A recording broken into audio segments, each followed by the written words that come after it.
Boa noite, pessoal. Estamos começando aqui mais uma aula do nosso curso de Avaliação de Políticas Públicas B, do curso de Gestão Pública da Universidade Federal de Minas Gerais.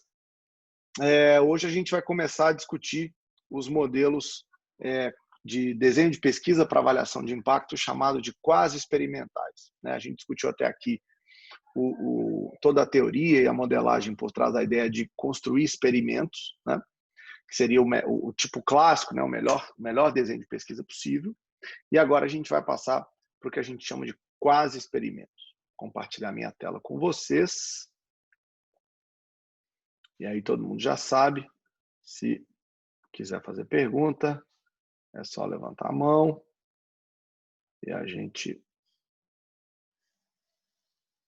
vai conversando, tá bom? Deixa eu só colocar vocês aqui, muito bem. Aí eu vejo quem quiser fazer alguma pergunta. Tá joia? Então, hoje a gente vai começar o primeiro a gente vai começar a trabalhar com avaliação de impacto com dado observacional. Nesse módulo, a gente vai avaliar, o objetivo é avaliar o efeito de uma determinada política em um contexto em que é impossível fazer randomização. Há alguns contextos em que isso não é possível. Portanto, a gente vai trabalhar com alguns métodos que a gente vai aprender aqui na disciplina. O primeiro deles é o método de pareamento. A gente vai estudar matching, weighting, propensity score. Depois a gente vai trabalhar com variável instrumental, regressão descontínua, diferença e indiferença e depois os modelos de painel. Tá? O relevante aqui nesse contexto é a gente pensar o seguinte. A gente não está mais trabalhando com dados experimentais, então a pergunta tem que ser como é que a gente faz usando dados que já existem, dados que não fomos nós que desenhamos, dados que são observados no mundo, como esse, por exemplo, que nos traz a taxa de mortalidade entre fumantes e não fumantes no Canadá, nos Estados Unidos e na Inglaterra. A pergunta básica para fazer para vocês é por que a comparação da média nos dados observacionais não permite a inferência de efeitos causais? Por que não simplesmente comparar, olha lá, quem fuma charuto no Canadá parece ter uma taxa de mortalidade maior do que quem fuma cigarro, que é mais ou menos igual a de não fumantes, no caso do Canadá. No caso da Inglaterra, os não fumantes parecem morrer uma taxa menor do que os fumantes de cigarro e menor do que dos fumantes de charuto. E no caso dos Estados Unidos, não fumantes e fumantes de cigarro têm a mesma média, enquanto os de charuto têm uma média maior. Vamos abrir aí os microfones e vamos conversar um pouco sobre isso, porque isso reflete um pouco a discussão que a gente fez lá atrás. Por que simplesmente comparar essas médias e mostrar, olha lá, qual é a média de quem fuma cigarro menos a média de quem não fuma? 20,5 menos 20,2 dá 0,3. E, por outro lado, quem fuma charuto menos quem não fuma, 35 menos 20 dá 15,3. Por que simplesmente fazer isso não nos permite inferir causalidade? Abram os microfones, vamos começar a conversa. Qual que é a crítica que vocês têm que fazer e que vocês estão aprendendo nessa disciplina desde o começo?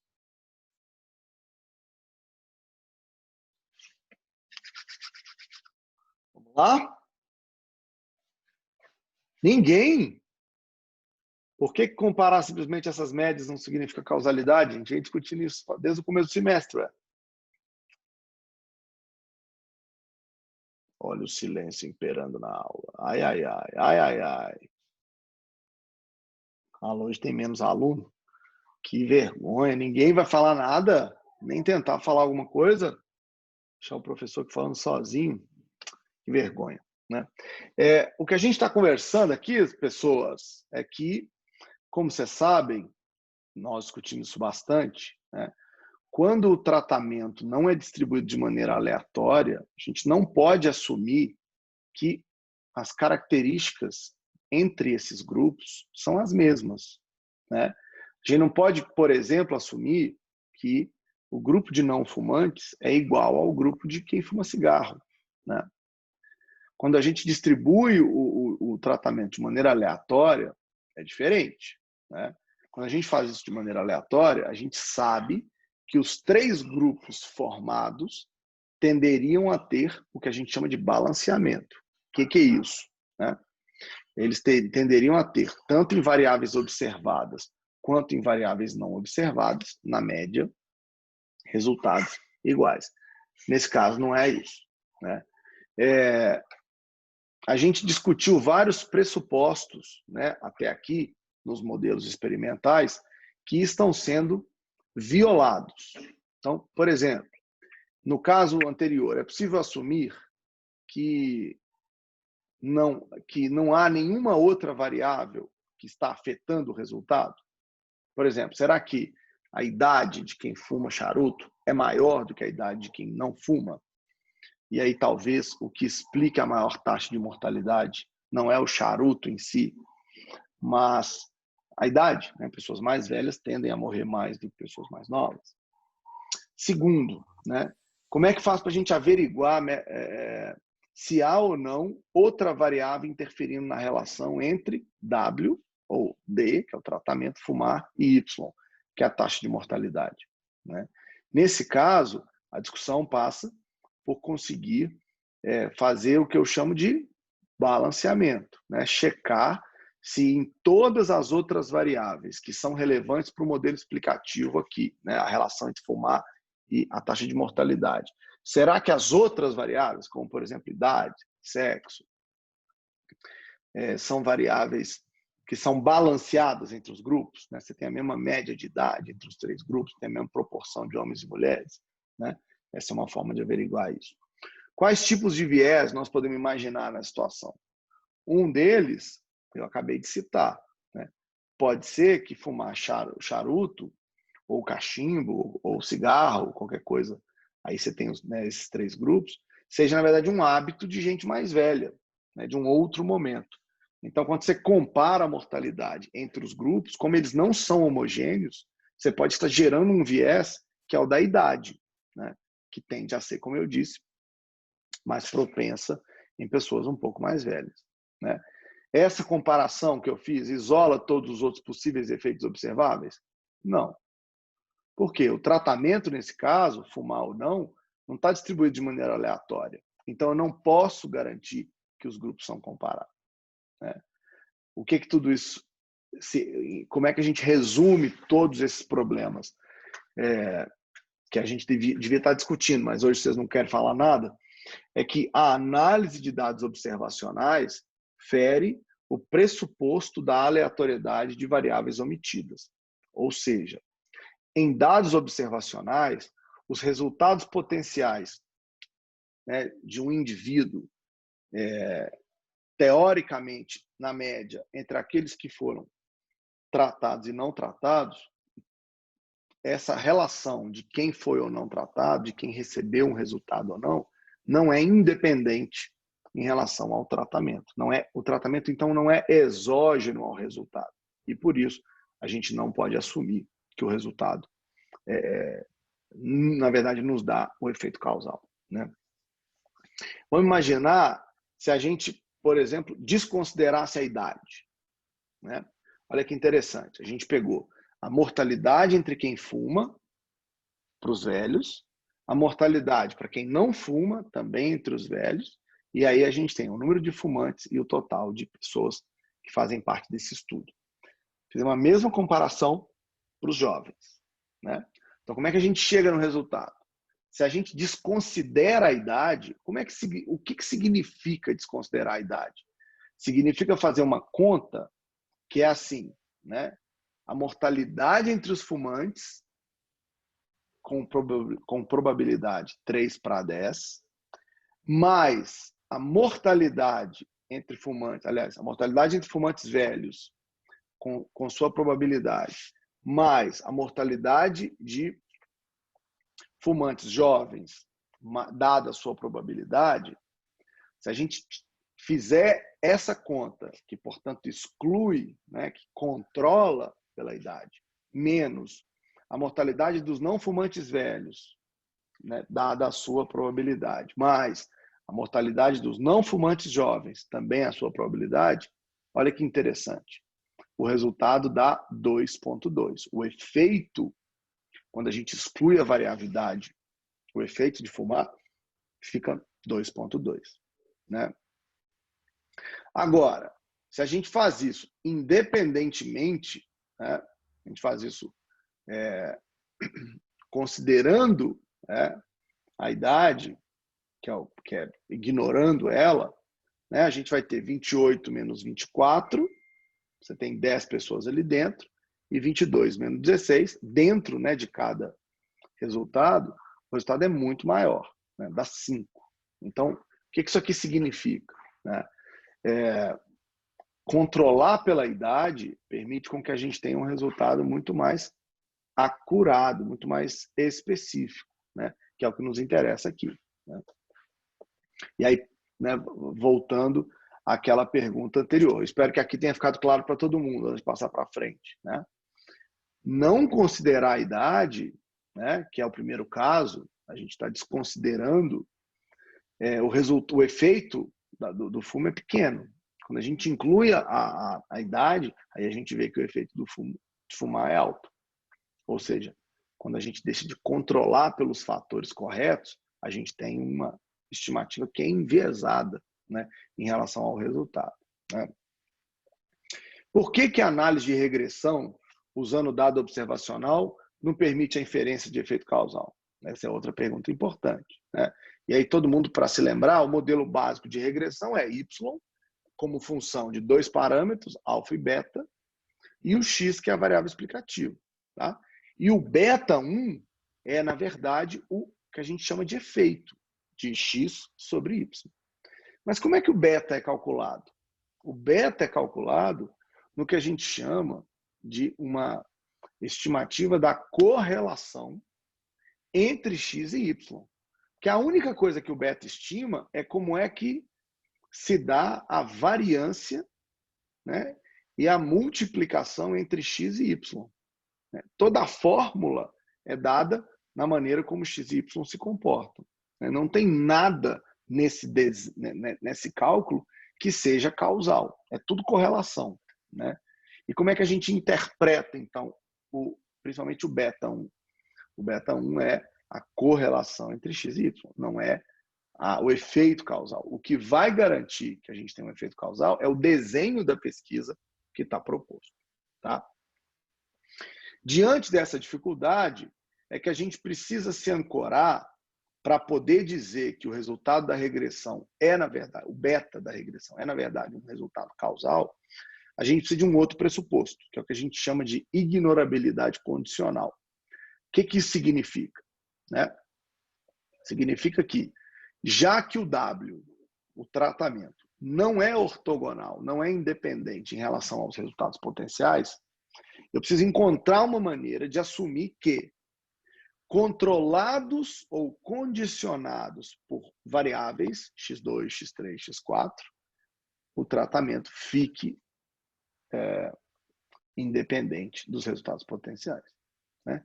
O que isso significa?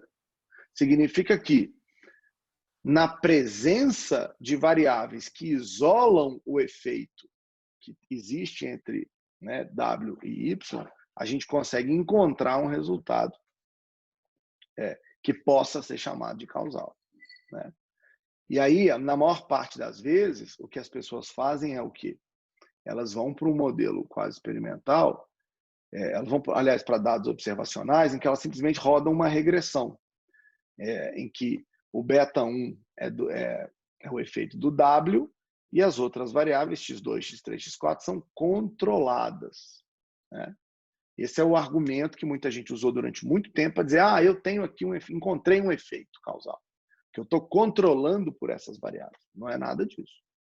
O dado sendo observacional não é um modelo de regressão que controla por outras variáveis que vai solucionar o problema da randomização. Dito de outra maneira, ou a gente encontra uma variável que transforma a variável tratamento em aleatória, na presença de outras, ou a gente tem que construir um desenho de pesquisa que seja aleatório e, de fato, seja válido. Então, Não confundam. Uma coisa é o pressuposto da ignorabilidade condicional, que garante que, na presença de variáveis X, o nosso W fique independente. Isso não é a mesma coisa do que simplesmente controlar o efeito de W sobre Y na presença de outras variáveis. A gente vai precisar mais do que isso, né? E uma das maneiras de chegar nisso são usando os métodos de pareamento. O que são, né? Os métodos de pareamento, eles utilizam técnicas da estatística que vão servir para construir um grupo de controle ou um grupo de comparação artificial, né? O que a gente quer é estimar o contrafactual, que a gente não tem, usando dados observacionais. Então, a gente vai usar um algoritmo que vai tentar encontrar para cada observação que recebeu o tratamento, uma outra observação que é igualzinha a ela, a não ser pelo fato de que ela não recebeu o tratamento. Tá? Então, é como se eu tivesse um universo grande de dados, eu sei quem são os tratados. Eu vou usar um algoritmo que vai procurar em quem não foi tratado qual é o contrafactual melhor para cada caso. Então, se eu tenho no grupo de tratamento um homem rico e velho, eu preciso encontrar no mundo um outro homem rico e velho que não tenha recebido tratamento. Isso é um método de pareamento, tá? Que a gente faz como solução para, como eu disse, encontrar um desenho, né, para ter um desenho quase experimental que sirva de solução, né? Então, vamos imaginar o caso em que a gente está tentando avaliar o impacto de um programa e você tem um conjunto de dados que tem tanto famílias inscritas no programa quanto famílias não inscritas, tá? O programa que a gente está tentando avaliar não tem regras muito claras de como ele foi alocado.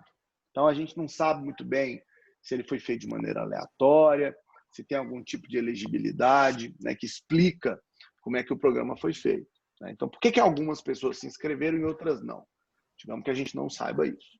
Nesse contexto, o método de pareamento ele vai permitir que a gente identifique um conjunto de famílias que não se inscreveram no programa, aquelas que se assemelham mais, aquelas que se parecem mais com as famílias que receberam o tratamento, né?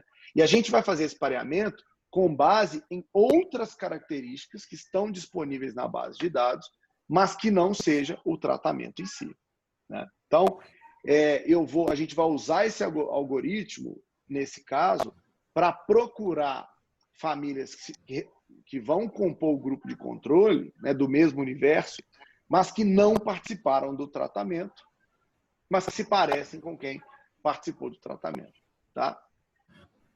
Essas famílias não pareadas, a gente vai chamar então de grupo de controle, e elas serão utilizadas num cenário que a gente chama de contrafactual, né?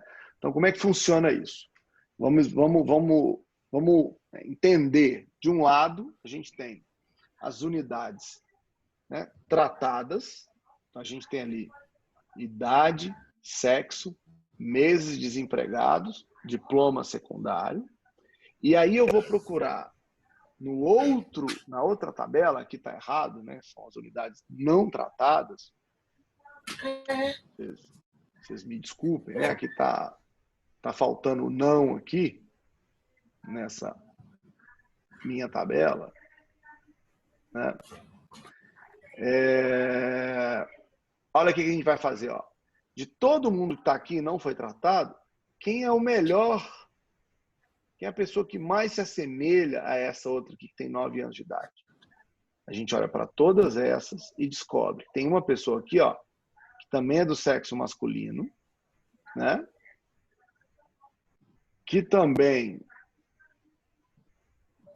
ó, então também é do sexo masculino, também está 3 meses desempregado e não tem diploma secundário.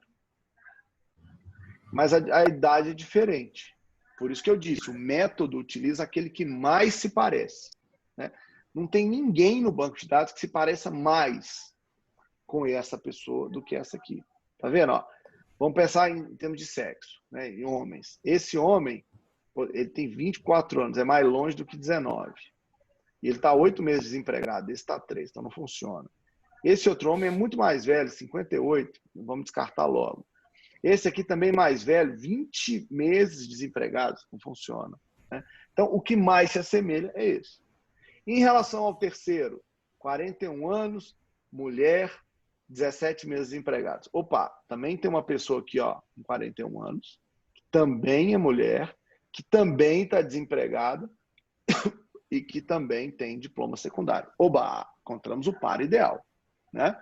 Então, o algoritmo, ele vai pegar todo o seu banco de dados, de casos, você fez um survey, você fez um estudo, tudo observado, e ele vai tentar encontrar o melhor par, aquele que mais se assemelha a aquelas unidades tratadas que estão aqui analisadas, né? O problema é que, embora pareça fácil fazer isso, na verdade não é, né? Imagina que eu estou trabalhando com 20 variáveis que são relevantes e observadas, né? É um número grande de variáveis. Cada variável dessa assume um valor diferente.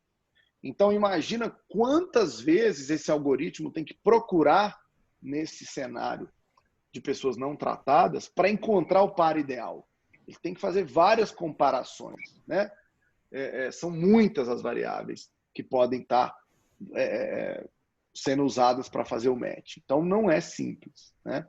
Vocês têm que estar em mente que, à medida que a gente aumenta o número de características ou as dimensões que a gente quer fazer o pareamento, a gente pode incorrer no que a gente chama da maldição da dimensionalidade. Porque o ideal, muita gente vai pensar, Felipe, para ter um melhor quase experimento de pareamento possível, eu tenho que pegar 50 variáveis. Mas tem que tomar cuidado. Se tiver, quanto maior o maior número de variáveis que você está utilizando para o pareamento, mais difícil você encontrar um pareamento que, na verdade, sirva para os propósitos que estão pensados aqui. Tá? Então, é claro, não dá para fazer pareamento com 2 variáveis ou 3, é muito demais, né?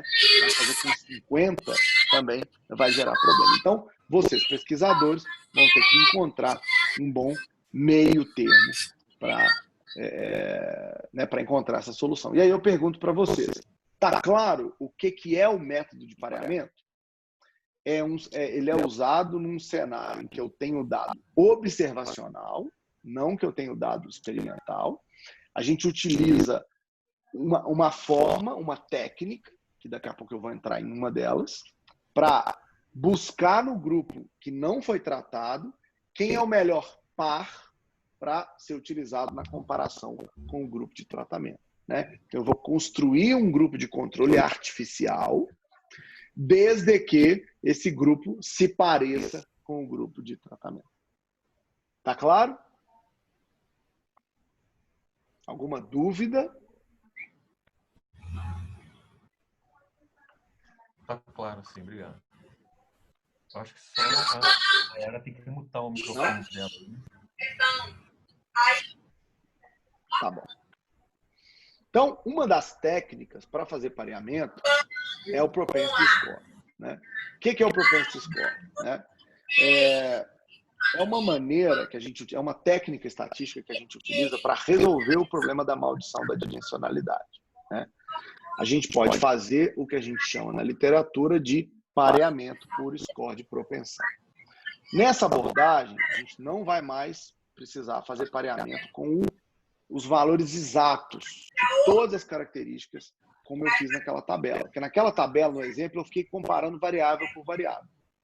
Quando a gente usa propensity score, ou score de propensão, ao invés de procurar um caso para comparar com o outro, a gente vai calcular para cada unidade do grupo de tratamento e no grupo de controle a probabilidade de uma unidade vir a se inscrever no programa. A gente vai calcular, então, a propensão de um indivíduo, independentemente se ele participou ou não do tratamento, dele se inscrever no programa. Tá? Então, a gente vai pegar todas as variáveis observadas e vai construir uma regressão logística, né, que vai nos dar a probabilidade, baseada nessas variáveis observadas, de ter indivíduos que têm maior ou menor propensão de receber o controle, de receber o tratamento ou não. Tá? Esse score, como é uma probabilidade, ele é calculado entre 0 e 1. Então, você vai ter pessoas que, baseado nas suas características tradicionais, ele se parece mais com o grupo de controle, e outras pessoas que, baseado nas suas características observadas, se parecem mais com o grupo de tratamento. Né? Então, esse score, esse score de propensão, ele vai te dar exatamente a probabilidade, olhando para todo o banco de dados, de você participar ou não, de você ter recebido ou não o tratamento. Né? Baseado nisso, a gente vai usar essa variável na nossa regressão como variável de controle. Então, uma vez que eu tenho esse score calculado para todas as unidades do banco de dados, então eu vou fazer um pareamento baseado nesse score de propensão. Eu vou tentar encontrar casos para parear que são próximos no propensity score. Eu vou comparar aquele caso que no propensity score recebeu 0,3 de probabilidade com outro que recebeu 0,3, mais um de fato caiu no tratamento e o outro não caiu no tratamento. Tá? Essas unidades próximas que a gente vai calcular, elas vão ser classificadas, então, como grupo de controle. E a gente vai usar essas variáveis para produzir a estimativa do contrafactual. Tá? Olha que legal. Uma vez que eu calculei o propensity score, eu vou ser capaz de fazer o quê? De calcular a diferença que eu encontrei no Y, que é a minha variável de interesse, entre as unidades de tratamento, ou as que foram inscritas no programa, e as unidades de comparação ou de controle, que na verdade são mais próximas daquele em relação ao score de propensão, em relação à probabilidade de participar ou não do programa. Tá? Para que o pareamento que a gente fez, baseado no score, gere estimativas válidas do impacto de um programa, de uma política, todas as unidades de tratamento precisam ser pareadas satisfatoriamente com uma unidade de não inscritos ou com uma unidade de controle. O que isso quer dizer? Isso quer dizer que eu preciso sempre encontrar, para cada unidade que foi tratada, pelo menos um caso que não foi tratado, mas que se parece com ele. Tá? No entanto, pode ser que aconteça, para algumas dessas unidades, que a gente não encontre alguém possível de comparação. Quando isso acontece, a gente chama isso de falta de suporte. Né? É quando a gente não encontra um caso que caiu no grupo de controle, que não foi tratado, e que sirva de comparação para o grupo de tratamento. Né? Nesse caso, o que vai acontecer? A gente vai jogar fora aquele caso que foi tratado. Então, o pareamento ele tem alguns dilemas interessantes. Né? Se a gente não encontrar número suficiente de casos no grupo de controle, aqueles que não foram inscritos, para parear com o grupo de tratamento, o caso que não tem, o caso que está no tratamento, que não encontrou um par, é jogado fora. Então, a gente acaba analisando uma amostra menor. Para vocês entenderem, é como se eu tivesse calculado, né, o propensity score para quem foi inscrito no programa, né, que é essa curva aqui, né? Então, essa aqui é a curva de quem foi inscrito no programa, tá? E essa outra curva é a curva de quem não foi inscrito no programa. O que a gente está descobrindo? Que entre... Vou pegar uma outra cor aqui, né? Que entre esse score de propensão e esse score de propensão, vamos dizer que isso aqui seja 0,2, né? E aqui seja 0,8, que nesses dois casos eu tenho um suporte comum. Eu posso encontrar para todos esses inscritos aqui, ó, né, para todo mundo que recebeu esse score de propensão, eu posso encontrar uma pessoa que não está inscrita. que vai acontecer com esses? Quem tiver caído num score de propensão acima de 0,8 vai ser excluído da minha análise. Tá? No caso dos não inscritos, não tem problema, porque eu não estou procurando, eles também estão fora, mas é porque eu não encontrei também. Não tem inscritos nessa área. Ok? Como é que isso aqui é calculado? Eu repito. A partir... Como é que a gente vai calcular esse propensity score? A partir de outras variáveis. Então, né, eu vou dar um exemplo daqui a pouco. Mas Joey tem uma pergunta. Fala, Joey. Professor, não está muito claro para mim, acabei me perdendo na explicação do passo a passo. Espera aí, Joey, eu não ouvi nada. Explica de novo. Começa de novo. Perdão. Eu acabei perdendo o passo a passo do score de propensão. Quer dizer, primeiro eu tenho os tratados, eu não entendi se primeiro eu tenho os tratados ou se eu faço a regressão logística da probabilidade. Eu não entendi a ordem que essas coisas acontecem. Então, vamos lá. Vamos imaginar que a gente tem aqui, ó, y é a minha variável de interesse. Vamos dizer que é a avaliação. Não, vamos dizer que é renda familiar. Tá? E eu vou ter a variável de tratamento, que é o sei lá,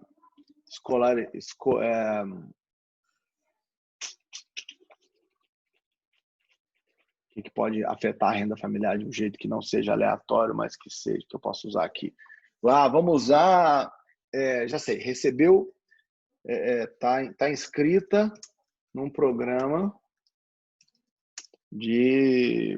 do SESC, né, de algum tipo de profissionalização, tá? Vou imaginar que seja isso. Mas eu fiz um banco de dados, né? Eu entrevistei 5.000 brasileiros, tá? O que vocês iam fazer antes de fazer essa disciplina? Vocês iam calcular a média de Y para D igual a 1. Quem fez o programa e iam comparar com a média de Y para D igual a 0, que é quem não fez. O que a gente acabou de discutir há pouco tempo?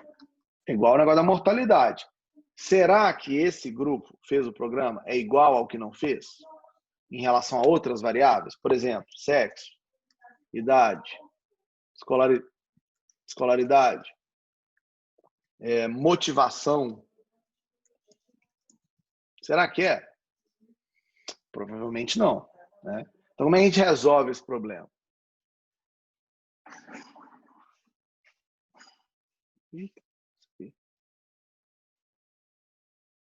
Como é que a gente resolve esse problema? A gente vai usar um método de pareamento, tá, Tio? Então, como é que o método de pareamento, o propensity score, é feito? Eu vou rodar uma regressão logística em que D é a minha variável de interesse e as minhas outras variáveis vão ser sexo, idade, escolaridade e motivação. Beleza? Então, eu quero saber qual é a probabilidade, né, de participar ou não do programa do SESC a partir de variáveis que na minha avaliação, determinam a sua renda. Tá? Depois que vocês rodarem essa regressão logística, Diogo, vocês vão calcular o valor predito dessa regressão, que vai ser um valor que vai estar entre 0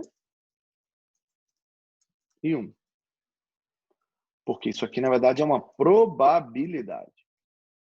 Beleza? Então, para cada indivíduo, para cada um dos 5.000 brasileiros, vamos dizer que o caso 1, né, o primeiro cara que eu entrevistei, vai ter probabilidade igual a 0,2. O caso 2 vai ter probabilidade igual a 0,6. O caso 3 vai ter probabilidade igual a 0,21. O caso 4 vai ter probabilidade igual a 0,64. Tá? Então, vamos imaginar que a gente fez essa conta e encontrou isso aqui. Beleza? Beleza. O que eu vou fazer agora, Diogo? Eu vou fazer uma regressão y igual a d, que é o que me interessa, mais um controle. Que controle que é esse? O valor predito de d. Essa é uma maneira simples de fazer isso. Qual que é a outra maneira de fazer isso? A outra maneira é fazer o seguinte. Vamos pensar um caso simples. O caso 1 foi tratado, o caso 2 não foi tratado, o caso 3 não foi tratado e o caso 4 foi tratado.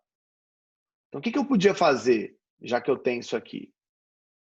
Eu podia pegar, eu vou comparar o caso 1 menos o caso 3. Por quê? Porque eles são idênticos na probabilidade de ter recebido o tratamento, que foi calculado a partir de sexo, idade, escolaridade e motivação. E eu vou comparar o caso 2, o caso 4, com o caso 2. Por quê? Porque eles são parecidos em todos os outros atributos, menos no fato de que um foi tratado ou não. Tá? Então, o propensity score ele é calculado antes de ou eu fazer a comparação da média ou eu rodar a regressão. Ficou claro? Entendi. Os dois são pareamentos ou são complementares, na verdade, né? Existe um guarda-chuva chamado pareamento. Dentro do pareamento tem 3 técnicas: propensity score, weighting, que é peso, e matching. São 3 formas de fazer pareamento. Tá? Tudo é pareamento, mas de 3 maneiras diferentes. Beleza. Aqui eu estou te mostrando a forma básica, que é você calcula o pareamento com o propensity score, e aí você, né, compara os casos. Isso aqui é o que a gente vai ver lá na frente, é parecido com matching, tá? A partir do propensity score. E aqui eu estou rodando uma regressão, é o jeito clássico de se fazer a análise com propensity score.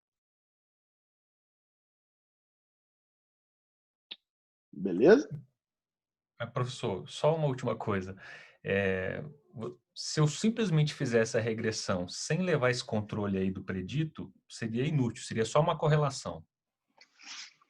Imagina, olha a diferença. Y é igual a D mais sexo mais idade mais escolaridade. Isso aqui é diferente disso aqui. Tá? Isso aqui, como eu mostrei para vocês, o beta da relação entre D e Y nada mais é do que uma correlação. Tá? Levando em consideração os valores das outras variáveis. Aqui é diferente. A gente vai parear os casos que são idênticos em todas as variáveis. E é como se eu dissesse assim, Joe, você que está no tratamento é igualzinho o Arthur que está no controle. Vocês têm a mesma idade, a mesma renda, mesmo tudo. Nesse caso, renda não vale porque renda é o Y. Vocês têm vocês são homens, com a mesma idade, com a mesma escolaridade, com o mesmo nível de motivação. A única coisa que diferencia vocês é que o Joey se inscreveu no programa e o Arthur não. Então, se eu quiser ver um efeito do programa do SESC sobre a renda, o ideal é comparar o Joey com o Arthur, porque eles são idênticos em tudo. A maneira de fazer isso é desenhando um pareamento. É usando uma técnica que vai comparar o Arthur com o Joey, e não o Arthur com a Sofia. E não o Arthur com a Clarissa, ou o Joey com a Nayara. Eu vou comparar vocês dois, que têm o mesmo sexo, mesma idade, mesma escolaridade e a mesma motivação. É isso que a gente está trazendo como componente inovador. É uma modelagem que garante, mesmo num sistema quase experimental, que você esteja comparando as mesmas pessoas. Obrigado, São pessoas professor. que são idênticas, né? em todos os atributos, menos no tratamento. Quais são as limitações do Propensity Score? Primeiro, a gente tem que ter muito dado. A gente tem que ter amostras grandes. Por quê? Grandes. Por quê? Com amostras pequenas, vai faltar muito suporte. Você só vai encontrar um suporte grande assim, suficientemente para sempre encontrar muitos controles a partir de cada inscrito, né, para o tratamento, se você tiver muitos casos. Então, geralmente, os métodos de pareamento necessitam de muitos casos, né?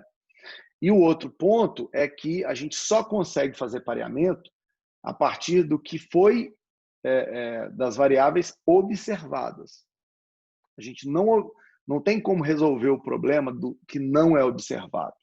Então, se houver uma variável não observada que explica Y, mas que não está controlada no pareamento, você vai estar estimando um efeito causal equivocado. Então, essa é uma outra limitação que precisa ser levada em conta. Ou seja, Propensity Score não é a solução do mundo, né? É um método melhor do que a regressão sozinha, mas que também tem limitações, né? Um terceiro ponto que muita gente não leva em consideração é que o Propensity Score é calculado a partir de um modelo logístico. Portanto, todos os pressupostos necessários para ter um modelo logístico têm que ser levados em consideração na hora de calcular o Propensity Score. Isso não pode ser negligenciado, né? Afinal de contas, o modelo logístico tem uma série de pressupostos. Então, tem esse outro tema que precisa ser levado em consideração. Tá? Perguntas? Dúvidas? Questões?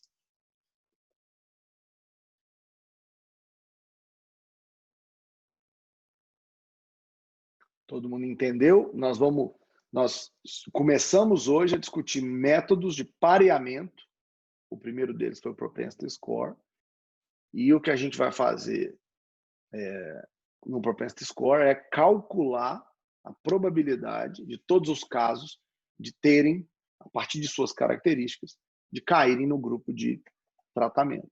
A partir desse indicador, a gente vai construir um pareamento que força o meu modelo de análise a comparar pessoas que são idênticas em tudo ou parecidas em tudo, menos no que é o tratamento e o controle. Tá? Na próxima aula, na segunda-feira, a gente vai ter a nossa primeira aula de laboratório, né? Então, eu vou ensinar para vocês a rodar um Propensity Score no R. Tá? Então, quem ainda aí não teve oportunidade de instalar o R, de abrir o R, por favor, o faça. Eu vou, obviamente, explicar tudo primeiro, depois vou deixar disponível o código para vocês poderem tentar em casa. Ok? Estamos combinados? Ok. Então, voltamos na próxima aula.